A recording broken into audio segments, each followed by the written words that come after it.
We're back. Hi. Hi everyone. This is Yasemin Inal. I'm the founder of Amplify Your Dreams, and I have a very special guest today, my friend Valerie Milora, who is the founder of Scrumptious Moms. Welcome, Valerie. Thank you, Yasmin. I'm so happy to be here. How are you doing today? Great to have you on the call. Now, I have this new series of interviews where I'm inspiring people because we have Mm. this series called Big Dreamers. And my goal is to make sure that all my viewers dream big and never give up on their dreams. So I wanted to interview you because I know that you decided as a mom to start your own business and you have an advertising background, right? So tell us a little bit how that was like for you, like how it was to leave your career, which was a very successful career, and actually start your business, Scrumptious Moms.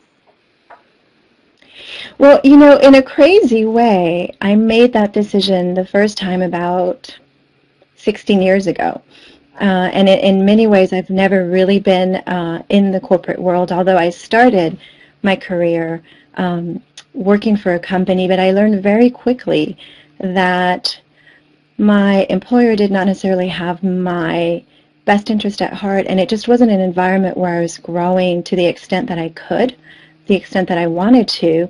And so 16 years ago, I actually had gone freelance for a little bit, and when I knew that I wanted to be a mom, I was in an industry, I was in the film and video industry, so I Wow. did a lot of commercials, television shows, feature films, and things like that. Hmm. And when I knew that I wanted to become a mom, I was in an industry that isn't necessarily family friendly, and where my needs and desires as a mom were not necessarily priorities for the people that I was working with. I And think so most that's when I industries actually are started like my that, right? first, you Sorry, I know, had to interject. too many, I think too many many, I moms can think, relate but to I you. do believe that yeah, but it's changing. I mean, I think women are becoming stronger and believing that they can raise their voice and make choices that don't force them to compromise on the things that are most important to them. And when I started my first business, that's really what I claimed. I said, I want to be a mom, but I'm a professional. I love what I do, and I want to find a way to bridge those two and bring them together so that I'm never feeling torn between two worlds. And so Right. I did that, and I built a very successful business. I was in business for 10 years, and I made the decision to close the business down when my third daughter was born, simply because at that time it no longer suited my needs anymore, because I wanted to be able to devote more time.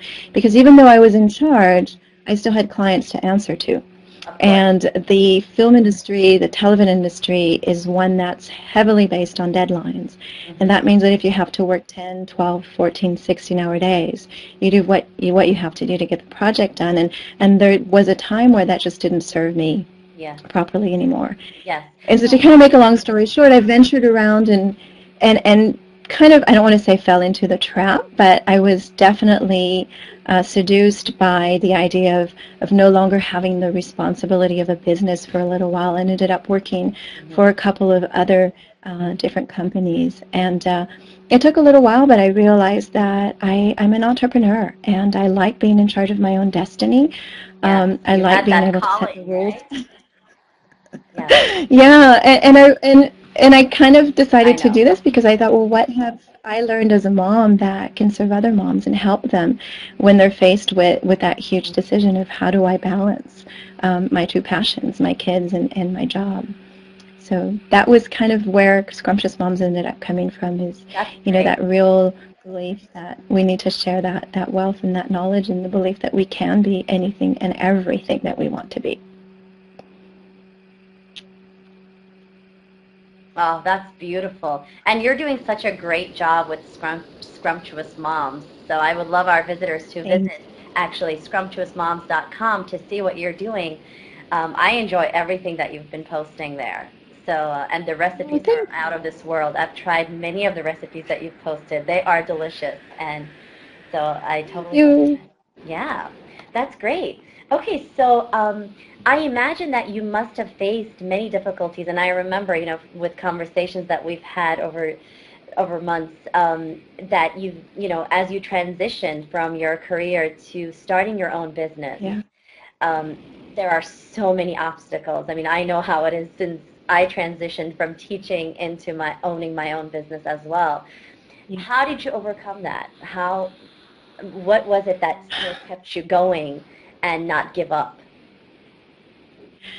First of all, that firm belief that I was where I needed to be, and the the understanding that, and sometimes we forget that, but the understanding that business takes time to build. When you get so excited, you have a new idea, a new passion, and you get everything in place, you want it to just kind of take off full speed.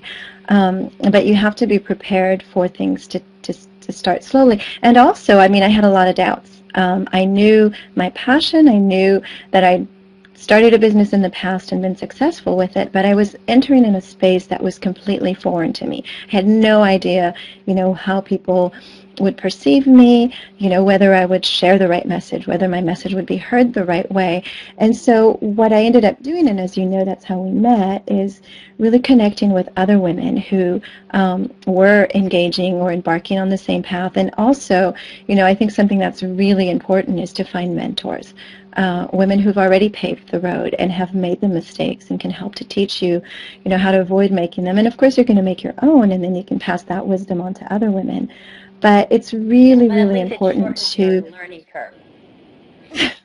oh, I'm sure. tremendously. And Yeah. also, it boosts your confidence. When you have women are so generous with their time, with their love, and to surround yourself with women who are really supportive and understand your mission, support it, embrace it, and want you to succeed is the best thing that you can do, because you have no other option but to succeed when you surround yourself with these type of people.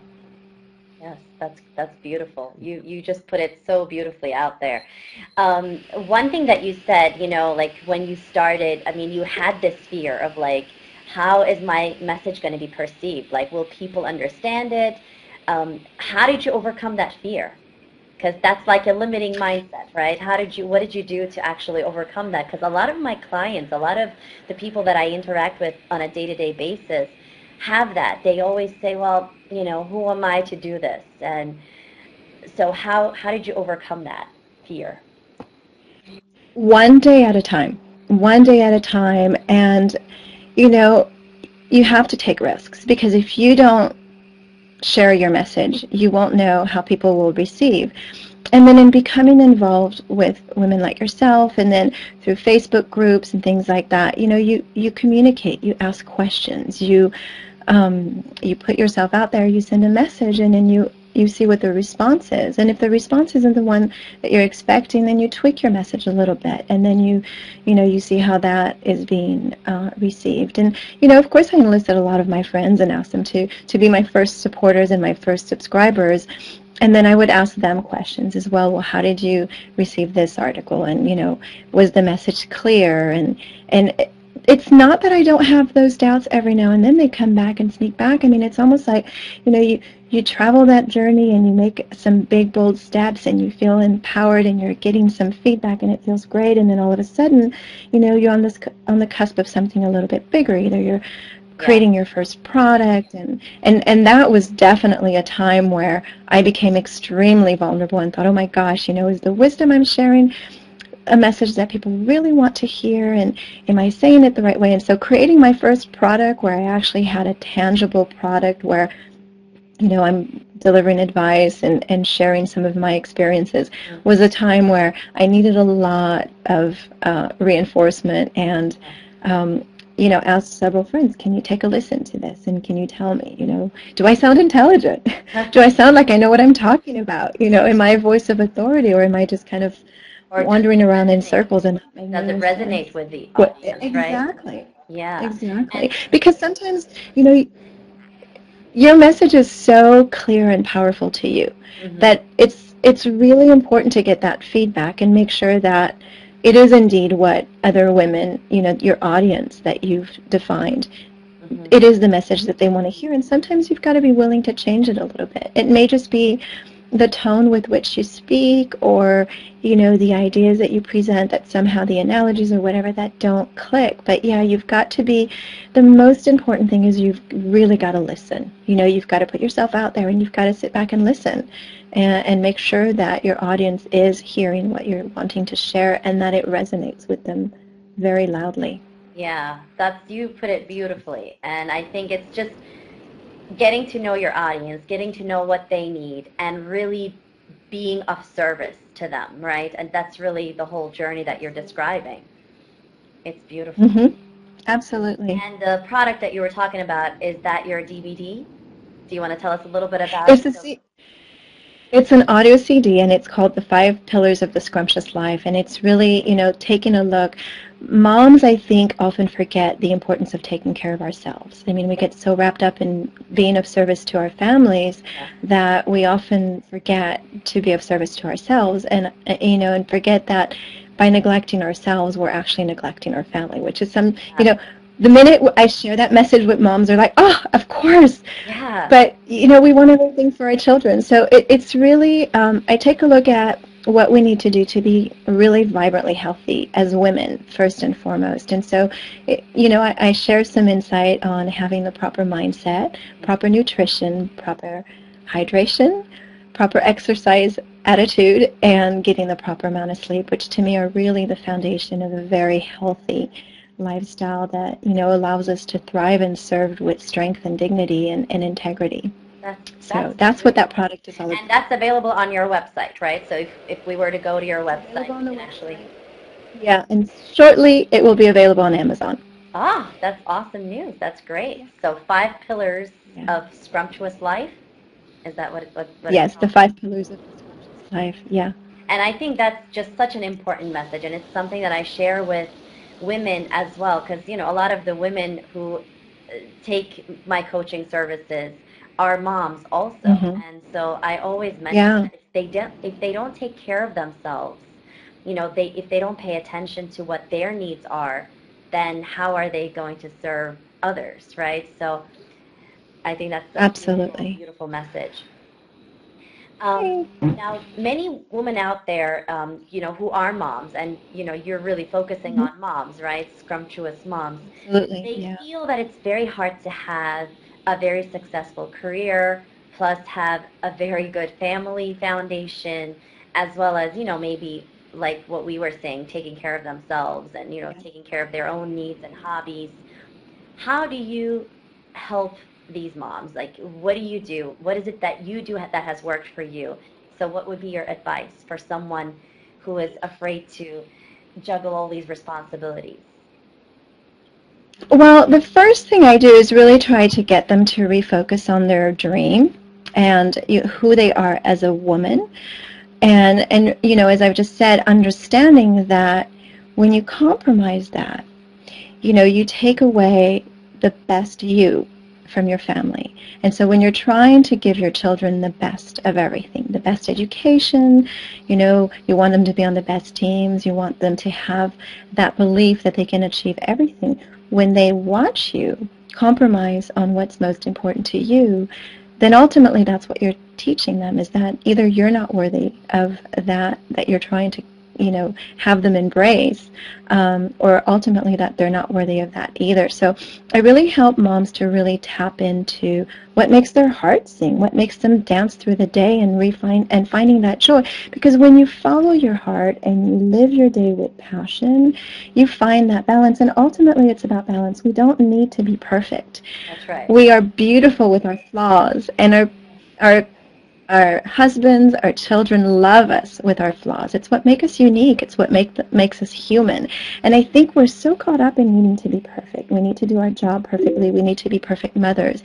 And when we take that pressure away from ourselves, it liberates us to actually make mistakes and be okay with it, and then celebrate those mistakes. So I really, want moms to understand that take a minute, take a deep breath, and reconnect with your heart and reconnect with who you are as a woman, and understand that when you live that, then your family will blossom. And what's important is the quality of the time.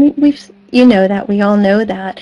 It's not about how much time we spend True. with our family members that really matters. It's what we do with that time, and how, the quality of that time and the moments, the emotions that are shared are what really connect us, and where we're really becoming available and serving our family in the best possible way. So like being Does present, that make right? sense? Yeah, that makes perfect sense. Yeah. Totally resonates with me because as a very busy mom, there are days, like Sundays, for example, are just sacred. For me, that's a day that I will not go online. I will not do anything that has to do with my work.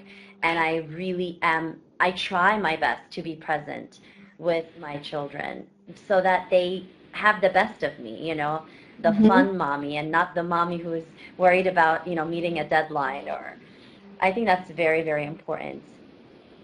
Definitely. Absolutely. That's great. Thank you so much for sharing your insights on that.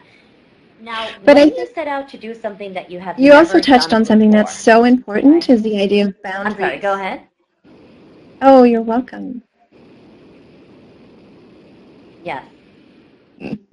Yes. No, I said I love what you touched upon, which is the whole concept of boundaries.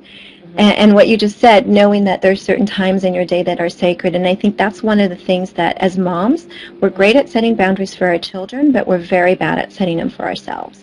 Yes. The idea of saying no is often something that really pains us, but the more we learn to say no to the things that really don't enrich our life, Yes. um, the more free we are to actually pursue, the things that do enrich our life and make our families better, because we're happier women. So I think what you just Okay. said, the boundaries, and knowing that there are times where it's just mommy time or it's just family time. Yep. No, I love that. I love that. So when you set out to do something that you have never done before, what are some things that, for you personally, that you do to Hmm. overcome your fear? We kind of touched upon this before, but I know nowadays a Yeah. lot of moms are trying their best. We see an emergence of mompreneurs, right? A lot of Right. mothers Yeah, who which want is to become fabulous. entrepreneurs. And this is really a passion of mine to really help um, some of the women that I've been coaching. I've been telling them Hmm. about what I've been doing and how I got onto my journey of becoming an entrepreneur, because I think it's very powerful for a woman to, if she has that desire, to have her Hmm. own business, to share her message with the world. So, what are some of the things that, this is a new road for many people. As an entrepreneur, how would you guide these women? What would you say to them if they want to Well, I become think research. Yeah, the most important, I think, the most important thing to do, I think, would be to get a mentor. Mhm. Someone who can hold your hands, who can help you, navigate the complex field of this brand new world. Mhm. Um, and someone who understands your vision, who understands you as a woman, your personality and the way that you want to interact with your potential audience. Mhm. But also, I mean, I research things to death. I'm an avid reader. I cannot read enough. I wish I could spend, way more time on it, but I love to read and research, and the internet's a great resource.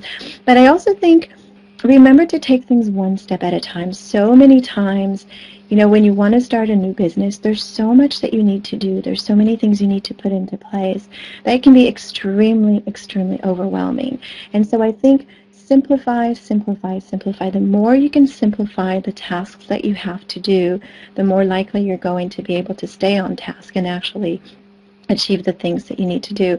Um, when I started my first business, I ended up partnering with, Mhm. it turned out to be my brother, but I'm a creative person. I love to solve problems and think of solutions, and editing was perfect for that. But I'm not a businesswoman. It's Mhm. not something that I'm absolutely thrilled with. So balancing my books and dealing with, scheduling and all those things wasn't something that really lit me up and made me look, excited. So I partnered with my brother, who became my CFO and business manager, and it was beautiful because it freed me completely to focus on what I did best. And so I think recognizing your strength and then finding ways to supplement in areas where it's not your field of expertise and it's not something that you enjoy, Mhm. When you're starting out, you do wear all the hats, and it can be overwhelming. So, balancing, scheduling and prioritizing, but also understanding that you don't have to do everything all at once. Yeah. It can be overwhelming. It's daunting, especially, you know, in today's world where so many of these new businesses are online businesses. There's technology to learn. You've got to learn, how to set up a website. You've got to learn your marketing. And so partner, find people, trade services. There's so many creative ways to bring on board people that can support you and can complement you where you're not well versed in certain skills, and then it allows you to really focus on what you're best at. I love that. I think that's really what I try to do in my business is really focus on my Mm-hmm. zone of genius, which you mentioned. Like you said, I'm also a creative person, and I don't like the aspect of sitting and writing codes for the website. So when I discovered, that HTML and CSS was really not my thing, I had to let that go, and I said, Yes. okay, I have to let somebody else build this website for me, because it was getting so Yeah. overwhelming. Just to get that website launched took me forever. It seems like forever, but over a year almost, and it was so, like you said, so overwhelming. And beautiful point. Focus on your zone of genius and get it done. Yeah. Delegate whatever I you're love the way you put that. kind of delegate whatever you're not good at, and let other people use their creativity and use their talents. So that's really beautiful. Any final thoughts? Delegate. It's Yeah, delegation is the key. you know, Any final thoughts that you would like to share with our viewers? Because I really enjoyed this interview with you. It's just like a thank breath you. of fresh air. It feels so good to speak to you about this. Any final I advice think or final comments? final advice is plan. Plan, plan, plan. Be very, it's so tempting when you have a new idea and it's like, okay, I know what I'm going to do. Take time to plan and plan Mhm. for the unexpected, because no matter how brilliant our plan is, you're gonna encounter bumps in the road. And one of the things that I think is a beautiful strength of ours as women and as moms especially is our resilience and our ability to our resourcefulness to be creative. To come up against something, Mhm. and don't get flustered. Just embrace the moment. Take a deep breath. And also, no matter what you do, as you progress, have Mhm. some benchmarks. Have in your plan areas or times where you can actually reassess. Yeah. Because when you start out, you have a vision of where you need to go. And Mhm. it's so crystal clear in your mind, once you've done your research. But as you go along, it may not exactly be what you wanted it to be. So you've got to be willing to take a look, reassess, and readjust if you need to, so that you can stay on course, making progress and having the impact that you really want to have. But no matter what, trust in yourself. Trust in yourself. Surround yourself with people who are going to elevate you, who are going to support you, and who are going to celebrate with you when you reach the benchmarks that you want to reach. Thank you. Just follow your heart. Don't be afraid.